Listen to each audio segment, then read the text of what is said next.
मेरी बुआ कुछ दिन से मेरे ही जैकेट पहन लेती हैं क्योंकि अभी ठंड बहुत ज्यादा हो रही थी। ये बात 3 महीने पहले की है। मैं अपनी बुआ से अपनी जैकेट मांगता तो वो नहीं देती और मुझ पर हंसने लगती और एक ही बात कहते हैं कि खुद से ले लो आकर। लेकिन फिर मैं बुआ से वो जैकेट नहीं लिया और सोच रहा था कि बुआ के साथ मैं अपना क्रिकेट खेलने वाला काम करके ही रहूंगा और उस दिन से मैं उन्हीं के बारे में सोचने लगा। हेलो दोस्तों, मेरे चैनल में आपका स्वागत है।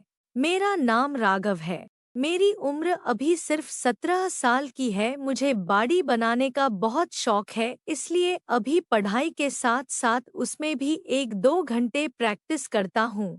मेरे पास 3 बुआ हैं, जिसमें कि 2 बुआ की शादी हो गई है और अभी सबसे छोटी बुआ अभी भी कुंवारी है। उनकी शादी की बात चल रही है, लेकिन कोई अच्छा लड़का नहीं मिल रहा है, इसलिए अभी वो बैठी है। बुआ ज्यादातर मेरे साथ ही अपना समय बिठाती है। बुआ मेरी सिलाई करती है। मेरी बुआ की उम्र 25 साल हो चुकी है। बुआ मेरी बहुत ही सुंदर है और जब वह स्माइल करती है तो और भी ज्यादा अच्छी लगती है। एक दिन मैं स्कूल से अपने घर वापस आया तो देखा कि बुआ सिलाई कर रही है। मैंने स्कूल की ड्रेस बदली और खाना खाकर अपने बुआ के पास जाकर बैठ गया। उस समय बुआ के पास पड़ोस की एक लड़की बैठी थी और बुआ उसी से कपड़े सिल रही थी। मैंने कहा, आपको जो अच्छा लगे वैसे ही सिल देना, बस आप माप ले लो। वो बोली, मुझे हर माप पता है। और इसी तरह की बातें करके एक दूसरे का दिन अच्छे से निकल जाता है। बुआ मेरी बहुत मजाक करती है, लेकिन मैं भी पीछे नहीं हटा हूँ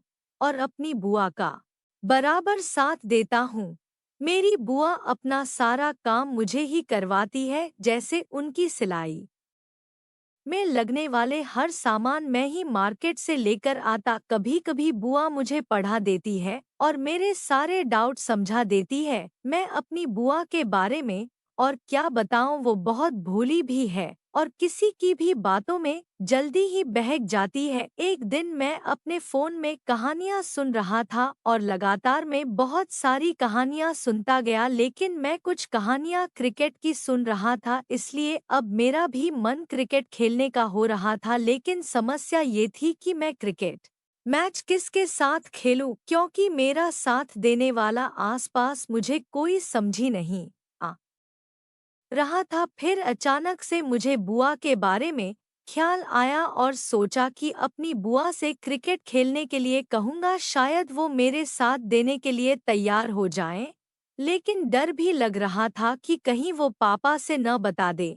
लेकिन मैं हिम्मत करके अपनी बुआ से कहने की कोशिश करता हूँ। बुआ मेरी खाना खा रही थी और मेरे मम्मी पापा ऊपर वाले कमरे में बैठे टीवी देख रहे थे। मैं बुआ के पास गया और सोच रहा था कि मैं आराम से अपने बुआ से क्रिकेट के लिए कह सकता हूँ, लेकिन उनके सामने जाते ही मुझे पता नहीं क्या हो गया, ये बात मैं उनसे बता ही नहीं पा रहा था। बुआ बोली, क्या हो गया राघव? मैंने कहा, कुछ नहीं बुआ, मुझे भी भूख लगी थी इसलिए मैं भी खाना खाने आ गया। फिर मैं भी खाना परोसा और खाना खाने लगा, लेकिन उस समय अपनी बुआ से मैं कुछ नहीं कह सका। बुआ मेरी खाना खाकर आराम करने चली गई। मैं भी जल्दी जल्दी खाना खाया और अपनी बुआ के कमरे में चला गया। बुआ मेरी लेटे आराम कर रही थी। मैं भी जाकर अपनी बुआ के पास बैठ गया। बुआ बोली, राघव आज घर में बिल्कुल भी अच्छा नहीं लग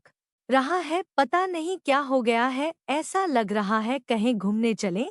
लेकिन साहब भाइयां नहीं जाने देंगे। मैंने कहा, पापा से मैं बात कर लूँगा, आप बस ये बताओ हम दोनों कहाँ चलेंगे? बुआ बोली, कहीं अच्छी जगह जाने का मन हो रहा है। मैंने कहा, ठीक है चलो मंदिर चलते हैं, वहाँ जाने से मन शांत होता है। बुआ बोली, सच में ऐसा होता है? मैंने कहा, हाँ बुआ, सच में ऐसा ही होता है। वो फिर बोली, ठीक है फिर कल चलेंगे हम लोग। शाम को सब लोग खाना खा रहे थे तो मैंने पापा से कहा, पापा बुआ को एक भी अच्छा नहीं लग रहा है, वो कह रही है कि मैं और बुआ कहीं घूमने चले। पापा बोले, लेकिन तुम जाओगे कहाँ? मैंने कहा, बुआ को लेकर मैं माता जी के मंदिर मैं दर्शन कराने लिए आ जाऊँगा। वो बोले ठीक है चले जाओ और आराम से ही जाना। मैंने कहा ठीक है पापा। बुआ उस समय बहुत खुश हुई और बोली कल सुबह जल्दी चलेंगे तो शाम तक आराम से आ जाएंगे। मैंने कहा ठीक है। उसके बाद सब लोग खाना खाकर आराम से अपने अपने कमरे में चले जाते हैं। अगली सुबह मेरी बुआ सुबह 8 बजे तैयार हो गई और मैं भी जल्दी से तैयार हो गया। उसके बाद मैंने बुआ से कहा चलो बुआ कुछ दूर पैदल ही चलना है। बुआ बोली बस 1 मिनट रुक जाओ अभी चल रही हूँ। उसके बाद मैं और बुआ चल देते हैं। बुआ हर तरह की बात करते हुए जाती हैं और मैं भी उनसे हर तरह की बात करता। बुआ मेरी लाल सूट पहने हुए थी, इसलिए बहुत ही प्यारी लग रही थी। मैं मन में सोच रहा था कि जब मैं शादी करूंगा तो ऐसी खूबसूरत लड़की मिलने के बाद ही करूंगा, लेकिन अभी तक मेरी लाइफ में कोई था ही नहीं। मुझे ऐसा कोई मिला ही नहीं जो बुआ के अलावा अभी तक और कोई अच्छा लगा हो। उसके बाद हम लोग बहुत ही अच्छा लग रहा है। आज बहुत सुकून मिला है। मैं भी काफी खुश था। फिर हम लोग कुछ सामान लेकर अपने घर की तरफ चल दिया। बुआ के सहरे में इस्माइल साफ साफ दिख रही थी। शाम को हम लोग घर आ गए और आकर थोड़ी देर में बुआ के ही कमरे में आराम करने लगा। बुआ भी पास में बैठी हुई थी। मैंने कहा बुआ मुझे आपके साथ क्रिकेट खेलना है। वो बोली खेली नहीं पाओगे। ये सुनकर मुझे लग रहा था कि बुआ भी मेरे साथ खेलने के लिए मान सकती हैं। मैंने कहा बुआ मैं बहुत अच्छे से खेलता हूँ, आप तैयार हो जाओ। बुआ ने कहा ठीक है। मैं बहुत खुश हुआ क्योंकि बुआ तुरंत ही मान गई थी। उसके बाद मैंने बुआ के साथ मस्त वाला क्रिकेट खेला। बुआ भी मेरा बराबर साथ दे रही थी क्योंकि उन्हें बहुत अच्छा लग रहा था। मैंने बुआ के साथ ये खेल 1 घंटे तक खेला। अब बहुत खुश था। थोड़ी देर बाद बुआ बोली तुम्हारी बैटिंग तो बहुत अच्छी है। मैंने कहा सच में पसंद आया बुआ। उन्होंने कहा हाँ राघव तुम्हारे साथ मुझे क्रिकेट मैच खेलने में बहुत अच्छा लगा। शाम को खाना खाकर मैं चुपचाप सो गया। कितनी जल्दी सुबह हो गई मैं जान ही नहीं पाया। सुबह जब मेरी नींद खुली तो देखा कि घर की साफ सफाई में लगे हैं सब लोग। मैंने मम्मी से पूछा क्या बात है, आज साफ सफाई हो रही है। वो बोली हाँ तेरी बुआ को कुछ लोग देखने आ रहे हैं शादी के लिए। उसके बाद मैं बुआ के पास गया और उनसे कहा बुआ तो अब तुम अपने ससुराल चली जाओगी। वो बोली देखो पहले मुझे वो लड़का पसंद आता है कि नहीं, शराबी ना हो और किसी तरह का नशा भी ना करता हो। दोपहर तक वो लोग आ जाते हैं।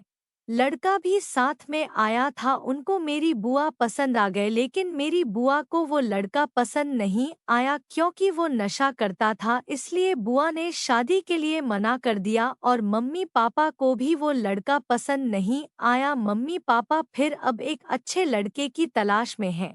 यह कहानी आपको अच्छी लगी हो तो हमारे चैनल को सब्सक्राइब कर लो ताकि ऐसी ही रोजाना स्टोरी आप तक पहुंच सकती हैं।